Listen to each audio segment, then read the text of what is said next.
What up mga subscribers, no? So ngayon ang papanoorin po natin syempre mga updates po ito kay Miss O, no? So shoutout po kay Miss O, no? Sa kanya po yung lahat ng papanoorin nating mga updates, no? So tara, ayoko na patagalin pa to. And syempre bago ko simulan to, no? Subscribe kayo Miss O, no? So without further ado, let's all watch this. Mga secrets kami sa isa't isa. Ganun ka, ka-close. Pero hindi secret namin dalawa. Secret ng mga, Finally, Jelay Andres reveals truth of relationship with SB19 Josh Cullen. Huwag kayong friends lang kami ni Josh, as in, super magtutropa kami lahat. Walang ganun. Mga asar-asaran lang yung inside. Kami lang ni Josh may something. Kayo. Walang something na magkakaibigan lang kami. Ganun sa magtutropa, parang asar-asaran. Yes. Pero wala, as in, wala talaga. Super close kami as friends. Ganun. Yung mga secrets kami sa isa't isa. Ganun ka, close. Pero hindi secret namin dalawa.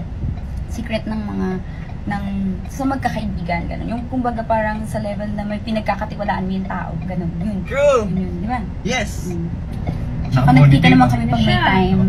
At saka yung to the point na kahit, alimbawa, may bagong kanta si Josh, ganun. Ititiwala niya sa akin na hindi pa yun nare-release, pero hingi niya yung suggestion ko, ganun, paparinig niya, di ba? So, yun yung level, ibig sabihin, nagtitiwalaan kami sa isa't isa. So, kasi solid nagtutropa kami. Kaya support, lagi kami nandito lang para supportan siya. Okay?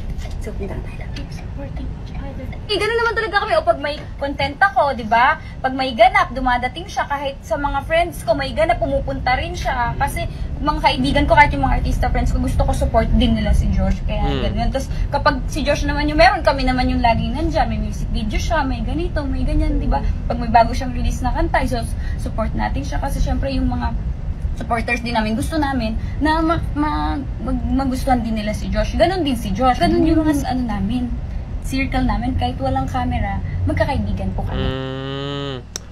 So, ang nakikita ko dito, sobrang lalim po talaga ng friendship nila, no? So, I think wala naman ako nakikitang dito, no? Nakikitang kung ano man, no? So, magpapasa ako ng comments. Meron dito isa, tingin ko yung pinakamataas. Tingin tayo, wait, nagbabasa ako, no? Hindi ko na naman flash sa screen nyo kasi mahirap na mamaya.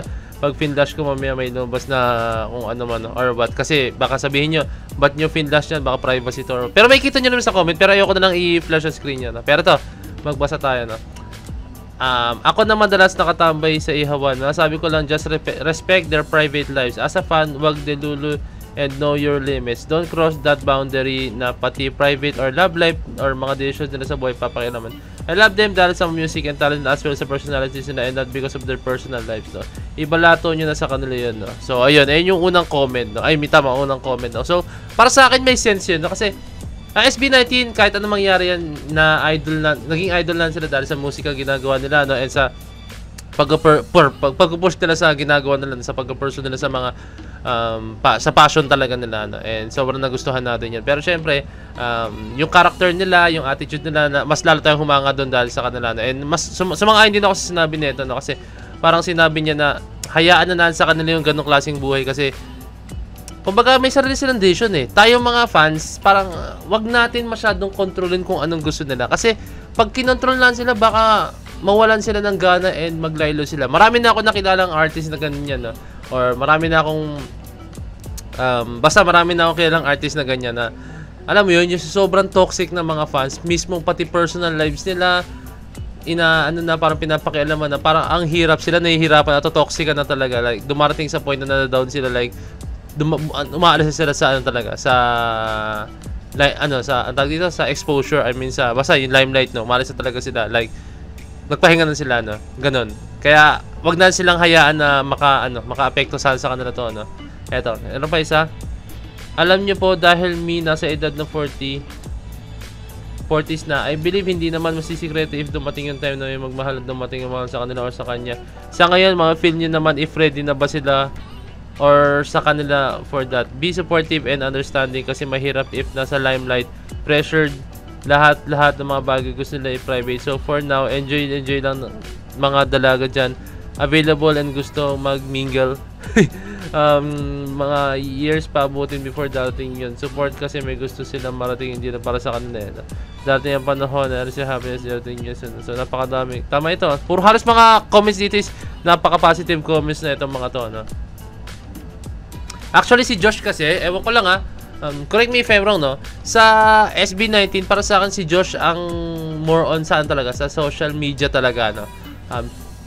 Ewan ko lang pero more siya sa social media lumalabas, like gamer si Josh, tapos lumalabas-labas siya sa mga ibang vlogs, like yun, sa Team Payaman, no? May time na lumalabas sa Team Payaman na vlogs, tapos makikita mo siya sa mga events, lalo na sa Team Payaman Fair, no? Andun si Josh, no? Yung mga ganun, yung mga content creators, halos, ayun yun, yung mga content creators, halos si Josh yung makikita mong kaklose ng mga yun, no? So, hindi ko talaga masisi kung bakit napakarami ka-close ni Josh na content creators, no? So, wala naman ako nakikita masama doon, no?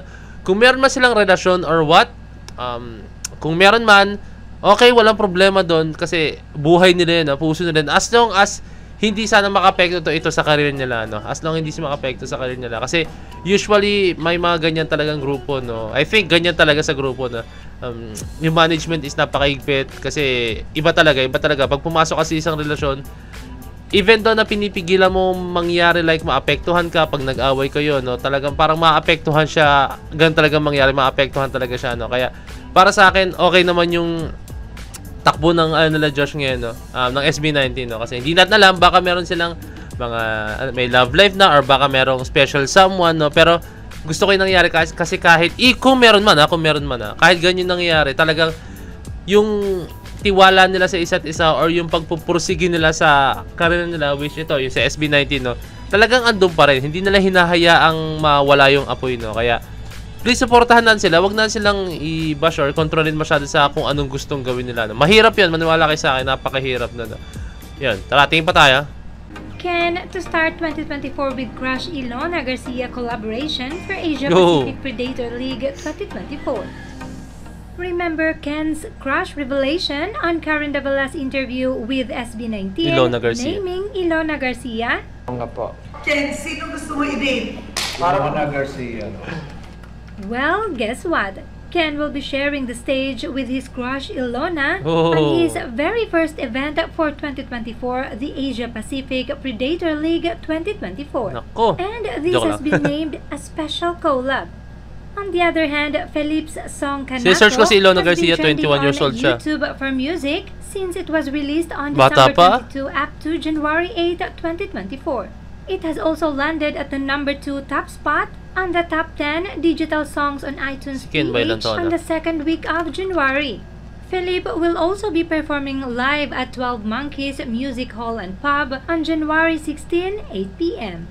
Stay tuned for more updates. Okay. So si Ken 26 years old pa lang, no. So wala namang masyadong agwat sa nila sa kanilang edad, no. So hindi ko naman sinasabing maging in relationship sila, no? Pero syempre, alam mo 'yun, parang hindi siya imposible. Hindi siya imposible. Pero syempre ayoko naman. Mamaya meron na palang special someone si Ilona Garcia, no? Pero yun nga, nanggaling na mismo kay Ken na crush siya si Ilona Garcia, no. So I think si Ilona Garcia, pag nakita niya si Ken in person, I think same feels ng mga 18 dyan, no? 18 girls dyan, no? Kung paano, pag nila nakikita si Ken, I think din maramdaman ni Ilona Garcia. Since Ken is, alam niyo na, yung charisma ni Ken, yung, ano ba, paano ko ba explain? Basta yung dating ni Ken, kakaiba talaga as in, no? Para kang nakita ng isang action star na talagang, ewan ko, hindi ko alam, iba yung dating rockstar na ewan, no? And, ayun, abangan natin to, gusto kong makita to, no? Kung paano yung magiging collaboration nila sa Predator League 2024, no? So, ayan lang. May mga 18 dyan, baka yung mga kiligin, baka magkaroon tayo ng bagong love team, no? Baka Kenna or Ilen. Paano ba? Felipe, Fena, or Ilolip. Ang gulo. Hindi, basta nga ganun combination. Siyempre, yung mga Katniel, di ba? Yung mga ganun, no? And, ayun lang. Abangan natin yan, no? And, syempre, itingin pa tayo mga updates. So, yun nga, just to sum it up lang, no? Irespeto natin kung ano may condition ng ating mahalima, kung ano man yung may condition nila pagdating sa personal side nila na like sa love life or sa family matters man yan or what. Pero syempre pag down sila, itaas natin yung spirits nila, no? So basta i-respect natin yung space nila, no? Wag naman yung parang bukas na akla talaga na halos lahat bubuklatin mo sa kanila na hindi dapat ganyan, dapat palitan mo tayo, mga ganyan, diba? Like parang kunyari sa isang libro, diba? Bubuklatin mo lahat talaga from page 1 to 300, no? sana yung page 200 to 300, hayaan nyo na sa kanila yun. Yung 1 to 200, okay, sige, okay, good yun. Pero yung 200 to 100 means parang ayun yung personal side nila, no? Hayaan nyo na yun, no? Huwag nyo nang buklatin yun. Kumbaga, ilak nyo na sa kanila yun, ipaubayan nyo na sa kanila yun. And as long as happy sila and as long as ina-acknowledge nila tayong mga fans, no? Let's go 18! So, ayun lang, kung may request pa, comment down below, message nyo ako sa aking Facebook page na Point of Pits. So, this is Point of Pits signing out. Peace, let's see.